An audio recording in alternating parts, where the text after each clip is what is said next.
All right. Hi, Tim. How you doing? Hi, Jasmin. How are you Okay. doing? You got I'm good. good, We have thanks. good audio here. Yep, Okay. very good audio. All right. Great. Hi, folks. This is My Jasmin apologies. Farnum. I am the regional president for the New York and Eastern region of WOCPSEN, which is Women of Concern Professional Strategic Consciousness Networking.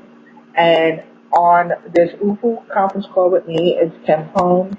He is the founder of Life Without Edges and also the author of the book by the same title, but a new title, and he'll talk to you about that. We are both facilitating walks of solidarity, silent walks of solidarity for domestic violence. And we decided to come together. We just finished the conference call with the founder of WOCPSEN, Loretta Green Williams, and we also will be sharing with you that conference call so that you guys get an opportunity to really understand what and why this solidarity walk is so important. All of us, Tim, myself, Loretta, are survivors of domestic violence, unfortunately, generational, and other forms of violence. Tim is going to share with you that it's not just, domestic violence, but I say violence anywhere, whether it's in your community, because you should be able to walk, talk, be who you are in your community without being accosted or victimized anyway. So the walk is really about that. It's about the discomfort and the silence that many of us go through when there is a uh, act of violence perpetrated on us, or when we ourselves are perpetrating the violence. There's this silence. We're walking in silent solidarity. There's no funds being raised. It is not a cause. It's not awareness. It's solidarity. Silently, because of those who are silenced permanently from acts of domestic violence or any other kind of violence, if you so choose. Um, and those who continue to be silent. You never know, and most likely you do know someone who is being affected by domestic violence, be they a man, a woman, or a child. Going on somewhere in your community right now, according to the statistics that are put out there, there's someone who is being abused. Um, but those are the statistics. We're not talking about just statistics. We're talking about people who are silent and they suffer silently. Loretta Green shared with us earlier on the conference call why the November 2nd date is very important, because she herself, only 3 years ago, chose that date and that time at 7 a.m. to leave her abusive spouse, changing her life and advocating now for those who are in similar situations. Uh, so this is the reason why you have the November 2nd date. Um, if you look at some of our graphics and you look at the video that I posted on YouTube with the Donald Lawrence song Seasons, you see women there. And that's simply because society really points to women being the primary victims.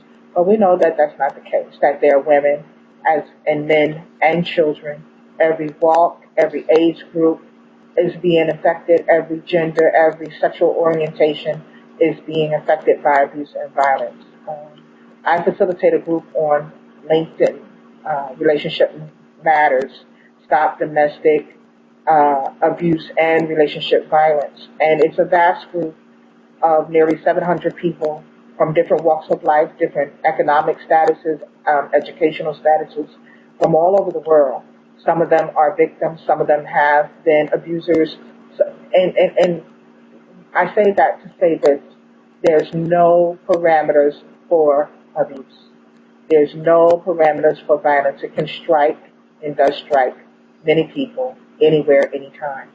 And the solidarity walk is really to give credence or to let those who know, those who are suffering violence silently, and those who have lost their lives to violent acts know that we care.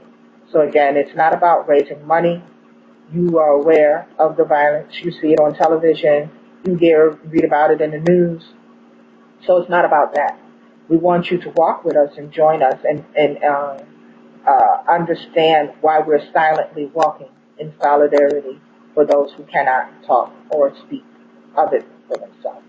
So Tim, chime in here and let the folks know Hello, what Jasmin. you're doing out there in Australia. Well, I'm up late anyway. In Australia, we're organising some little walks, the domestic violence solidarity walks. And I see that, and you're exactly right, we are not raising any money. What we are doing is raising awareness. We're raising awareness for people who are suffering in silence by being silent ourselves. And it's just exactly what the name is. It's solidarity in silence. And people do suffer in silence, and including men included. We've so often had the stigma and the stereotypical stuff that, men are tough and men don't suffer and that. Well, I can, vouch for that. We do suffer. We are emotional.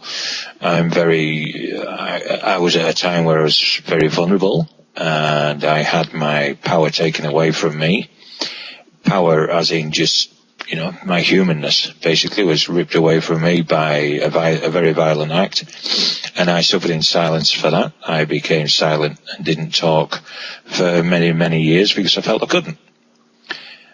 And this is one reason why I want to be involved in this and bringing into conscious awareness that that person who you meet in the street, you have no idea what they're suffering.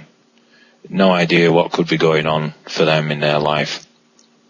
And for me, as I used to be a victim and now I'm a survivor, I would have found a great strength from the fact that there was someone out there who was doing a walk or just taking some time out from their own life in silence, thinking of me, not me personally, but just someone in my position.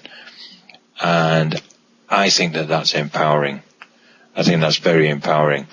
If we can influence other people to feel that they can actually break that cycle of silence, that cycle of suffering violence in silence, if we can influence someone to do that, then our job is done. Yeah, and absolutely. And we've got many supporters out here, and we're trying to get some things going, and we're getting a lot of interest in it. And that's all we want to do is just solidarity in silence. We're organising the walks. You can get in touch on the Domestic Violence Solidarity Walk fan page, which we've just set up. That's why I had to think about it. And just go from there, contact us through there, and just contact us through there, and we'll take it from there. You can organise your own walks. 1, 2, 3, 10, 20, 30 people, whatever, in your community. And doing it in your own community instead of a great big walk somewhere, a high profile walk. We don't need that. What we need to do is show people in our own communities that we support them by having a little walk in silence, just showing solidarity with others. That's it, really. Yeah.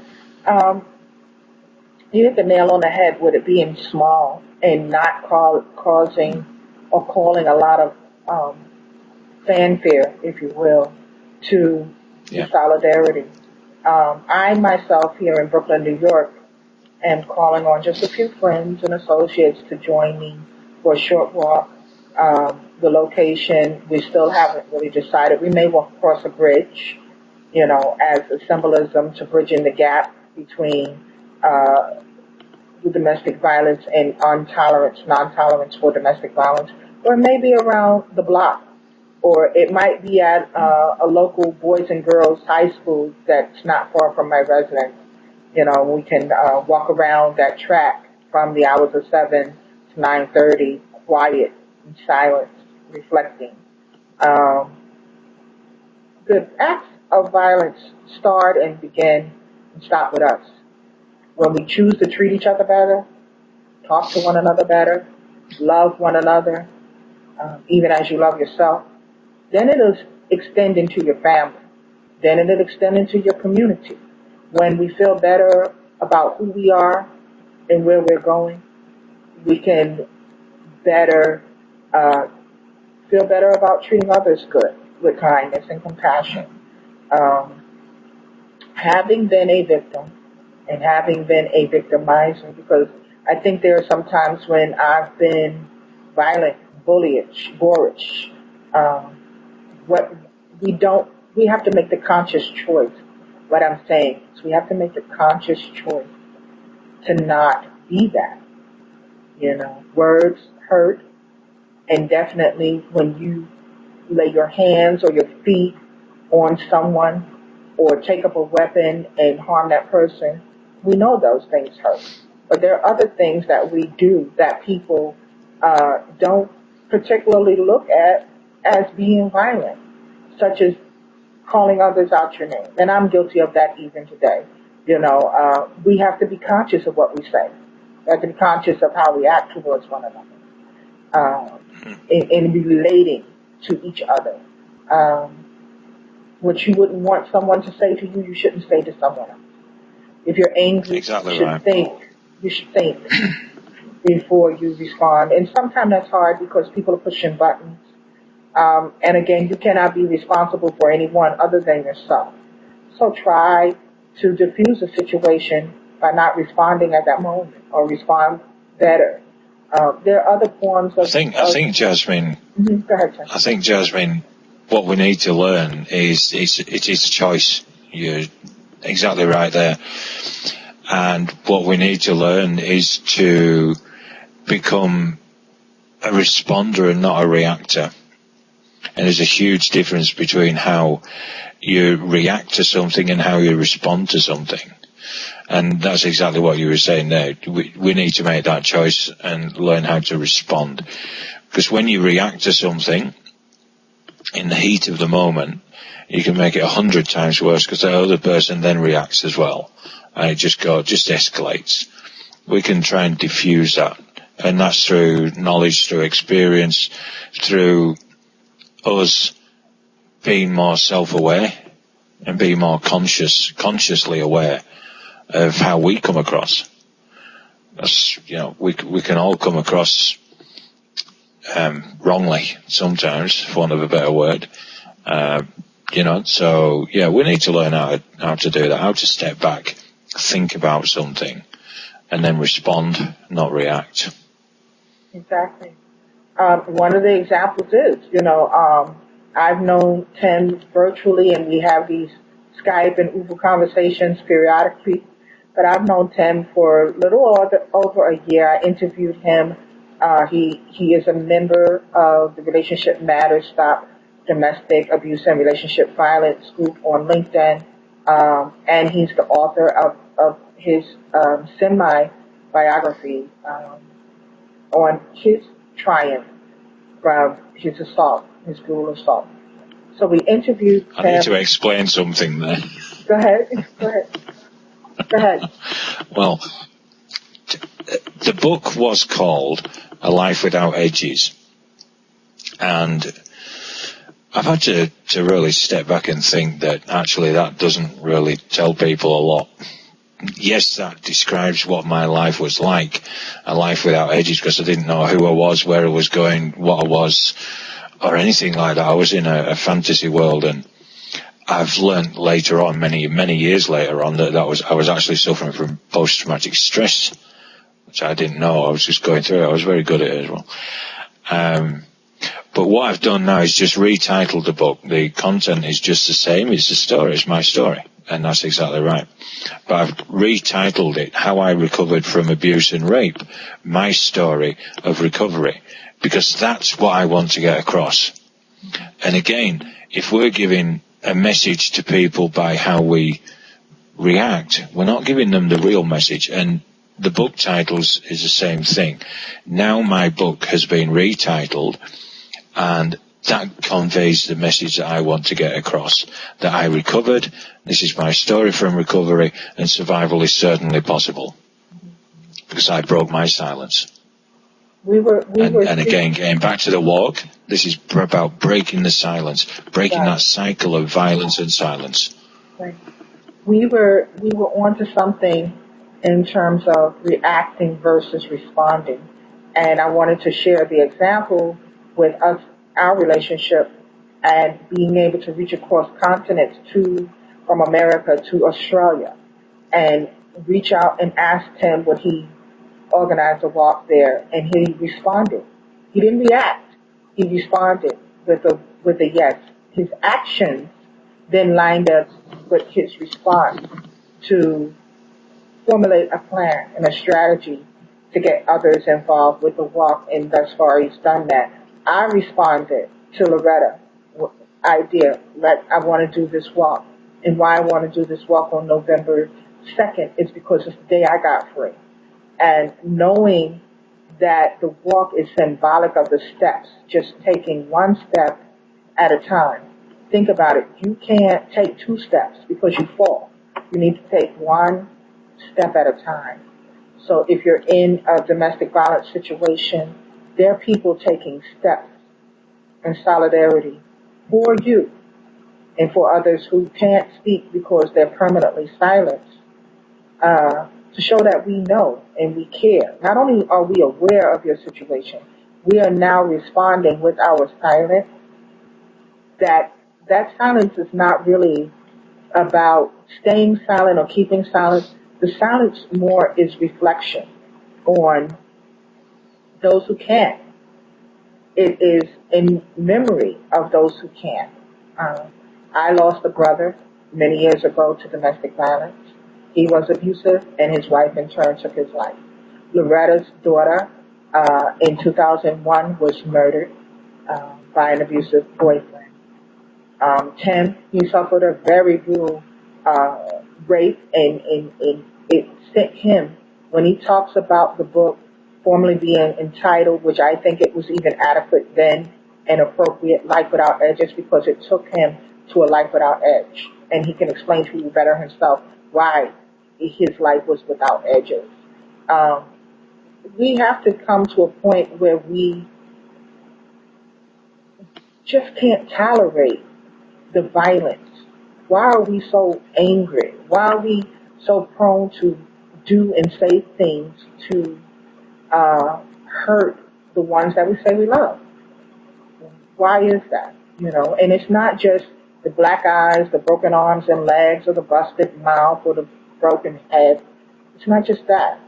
There's the spiritual, there's the sexual, there's the financial, there's the emotional, there's the verbal.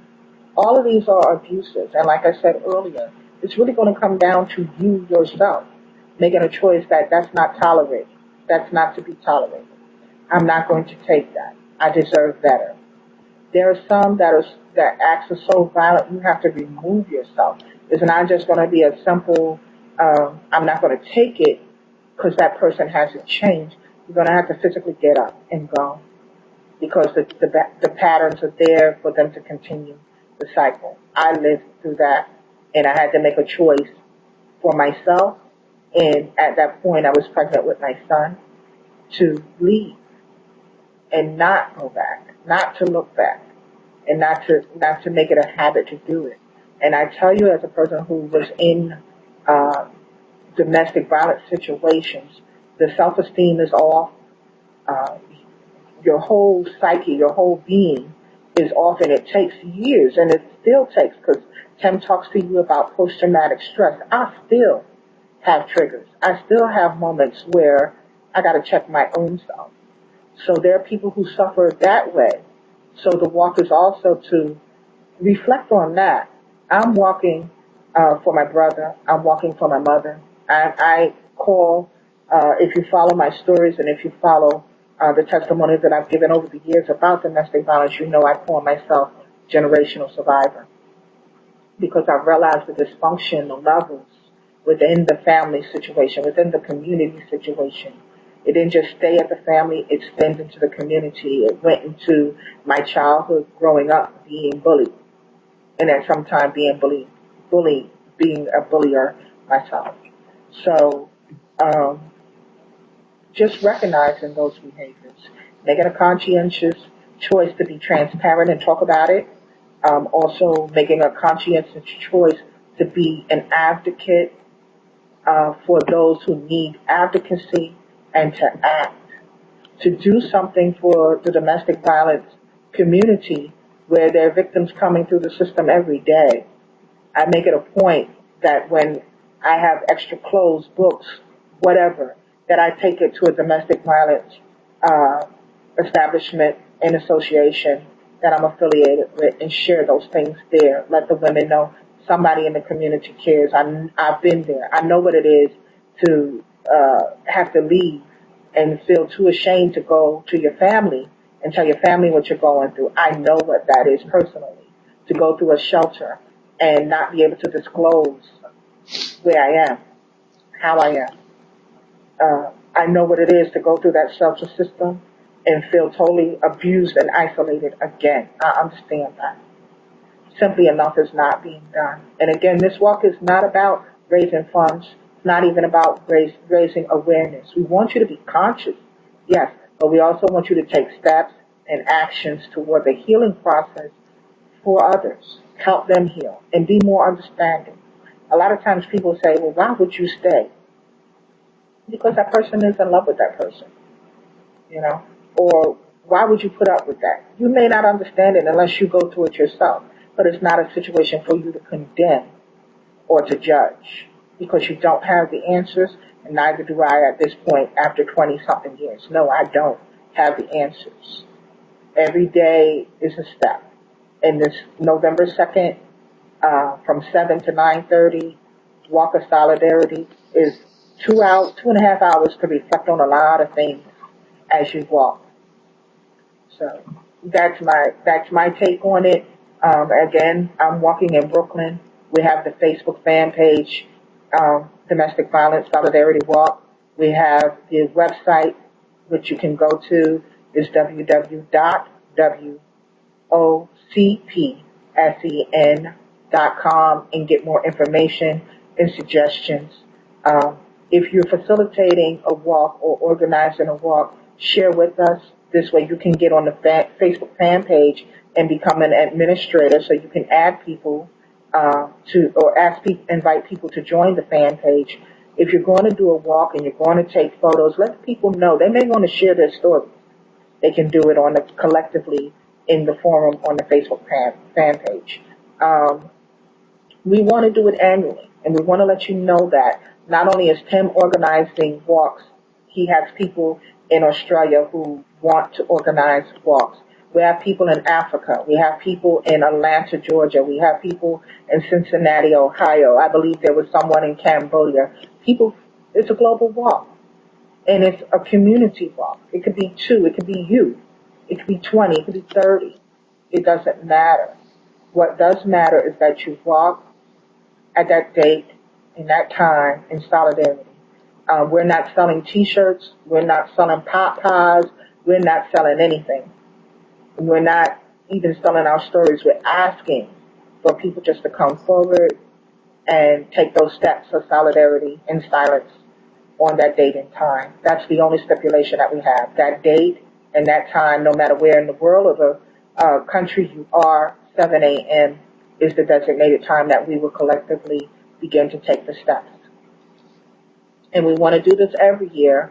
November 2nd may not be always on a Saturday, so it will always be the first Saturday of November that we do come together and do this walk. I would strongly suggest visiting the website so that you can find out more information on how to organize a community walk. You may get a lot of people that want to participate. We're not saying that that's not permitted.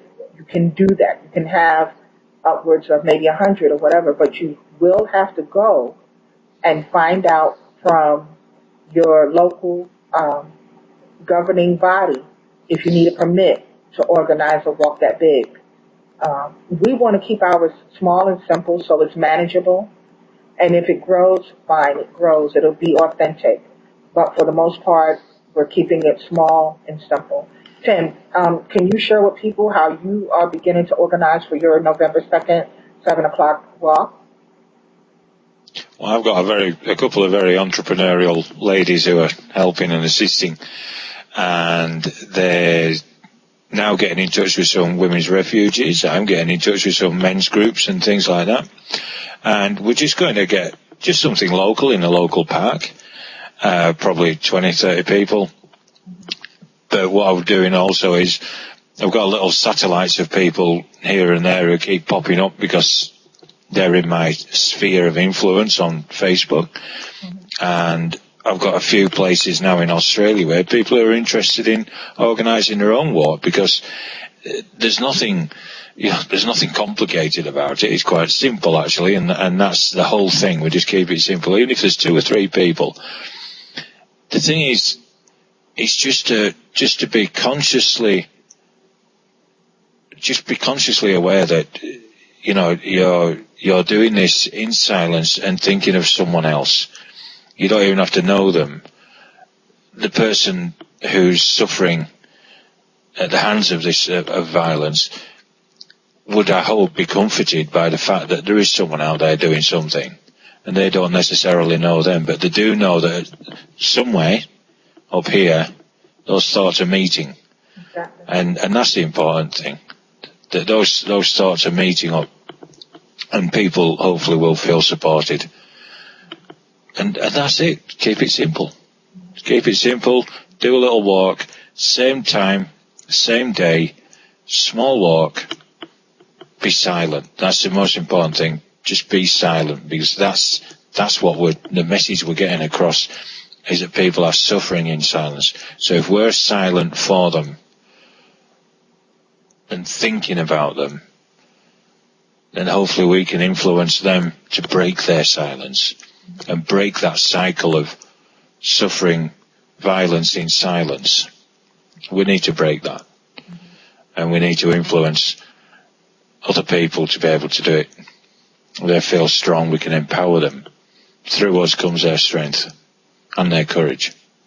Absolutely. And that's it. We've said That's it. you can use something purple to represent the domestic violence. Common color is purple or lavender, something of that sort. You know, if you want to have your groups wear something purple, a bandana or whatever. Don't turn it into, I need a sponsor. Don't turn it into, you know, something more than it needs to be. Quiet is disturbing. And when I think of those who are silent and they sit there, I envision and I see people who are really disturbed by their circumstances, but they don't know how to verbalize that. I didn't know. I mean, me, myself, I grew up as seeing things that I shouldn't have seen. And the statistics say that the majority of our children will see some form of violence in between their family, mother, father, whatever. Again, that's the stats. But you have to realize there are people who don't talk about this. They don't share. They never share. They may go to their grave never sharing what went on in their home or what went on, you know, with them personally. And that's what this is about. We do have the numbers. We can go Google and, you know, domestic violence stats, and you're going to come up with a lot of numbers. This walk is not about that or those, because, again, we are aware. But this is beyond just being aware. It's caring. What can you do? Something as simple as just taking the steps and saying, I'm doing this in memory of someone that you may know personally, or someone that you heard of on the news. And again, it's not just relegated to in the house. domestic violence leaves the home, it spills into the community.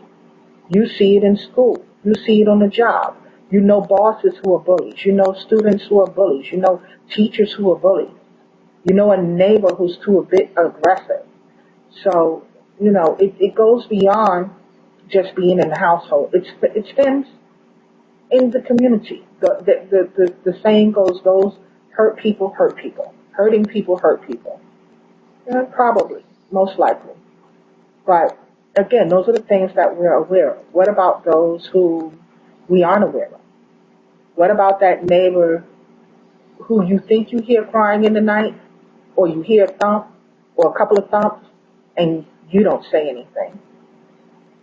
What about when you go to the store and you see that mother calling the kid out of the name, cursing them, or popping them in the face, or doing something that's just not right?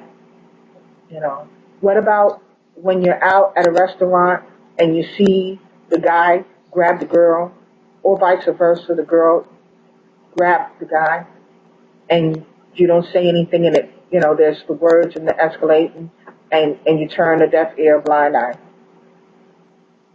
Silence is disturbing. So there's a lot to think about in the 2.5 hours that you'll walk.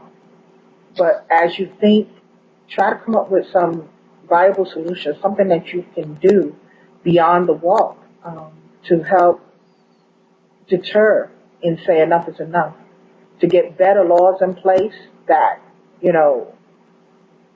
it's not a misdemeanor, that there's not the stigma for a man to come forward and report domestic violence if he's suffering at the hands of his girlfriend, wife, or significant other, to take the stigma from the LGBT community when they are abused and people look like, well, so what, you deserve it.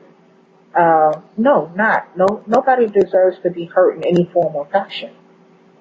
Again, it's gonna call for you learning to treat yourself better and to be better. It's not a black thing, it's not a white thing, it's not a yellow thing, it's not a purple thing. This is a humanity problem. And we have to learn to be responsible with our humanness, with our humanity. We have to learn how to require better treatment of ourselves and better treatment of others. This is a choice. And it's not a luck of a draw. It's not, just I pick up stick and, I pick the right person. Every person should know how to treat the next one with kindness, with compassion. So, again, from both sides of the coin, being the person who's been abused and being a person who's been abusive. Check yourself. Check yourself. I think that's the most that I can say. We hope that as you see this video, that you'll reach out to us via the Facebook or the website, and you see it scrolling across this video. Listen to the audio conference call that includes Loretta Green Williams, the facilitator and the one whose vision and dream this is. We hope that it grows. We hope that you will contact us and tell us about your walk. Share your photos, share your stories with us on Facebook and with us at the WOCPSEN.com. Tim? Yeah, absolutely right. And just show solidarity and walk with us. Walk with us in your own community. And then we're walking with the others. Just share your silent voice. Yeah. Keep it simple. Thank you. What time is it there in Australia? I have 10:30 a.m. in Brooklyn, New York. What time are you there? And it's 12:30 a.m. here. In other words, half an hour past midnight. Yeah. Listen, it's been awesome. It's exciting. And I'm, once again, so glad that you decided to respond, answer the call, and act with us, Tim. For those of you that are organizing in Australia with Tim, we look forward to you joining the fan page. Let us know if you're organizing yourself so that you can become a administrator on the page. That way you can invite people and you can post.